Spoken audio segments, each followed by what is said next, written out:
When it comes to security vulnerabilities for computer users in your organization, the most likely way that a hacker will enter your network will be through a phishing email. A user may call you and say their computer is acting strangely after clicking on a link in an email thought to be sent from a trusted source, but that's not where it came from.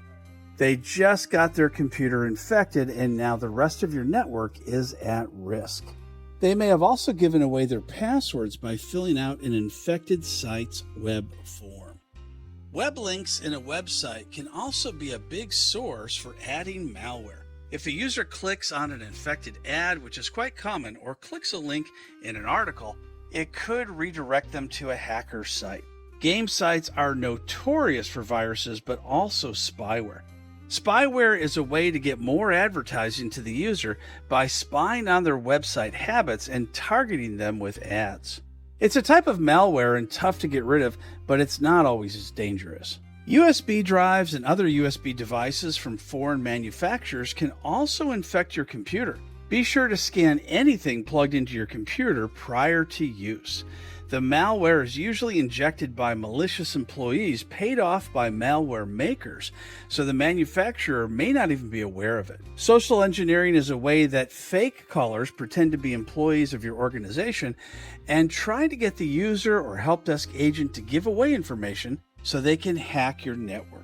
These people can be very difficult to root out, as they can be masters at their craft with no feelings of guilt or remorse. Coming up with a good way to ensure identity and training staff will be the way to thwart these people. Here you see an email that was sent to my spam filter automatically. And what I'd like to do is to show you the hidden code in an email so you can go and do forensics on an email that a user received to find out whether or not it was legitimate. If you go in Outlook and you open up the emails you see here and click on this little arrow next to where it says tags, then it opens up the properties and you can see what's called the internet headers. These headers are the hidden code that the server will decide whether or not the email should be sent to the spam filter, should be rooted out for viruses, or should be sent to the inbox. And it's not always 100% accurate. I've gone ahead and copied this to a notepad so we can see it more easily. And here are those headers, a little bit easier to see, as you can check out here. And take a look at the received information to start with.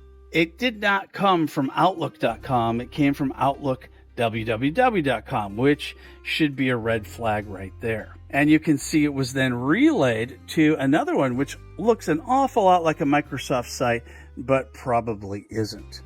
And if we go down a little further, we can see that the sender policy framework has failed.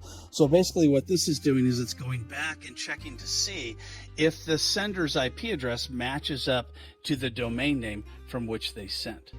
Another key point is this DKIM failure, meaning the signature is not verified. It didn't come from a verifiable location where it had an encrypted signature that can be trusted. You might find that the hackers do pass certain things, like the demarcation in this particular case has passed, while other checks have failed. And if we scroll down, we'll see additional information about where it came from, supposedly, and where it actually came from. Here it shows a user's email address that could be spoofed. It could be an actual email address, but it could be from the hacker spoofed to look like an actual address, but when you do a reply, it ends up going to some other place altogether. Although there's a lot more information that you can see in here, those particular checks are really the ones that the server is going to look at to decide whether or not the email should go through. As a help desk agent, what I would do in this particular case is I would remote into their computer if I could, or visit their computer otherwise, and I would open up this email and look at these internet email headers to see whether or not it came from a trusted source.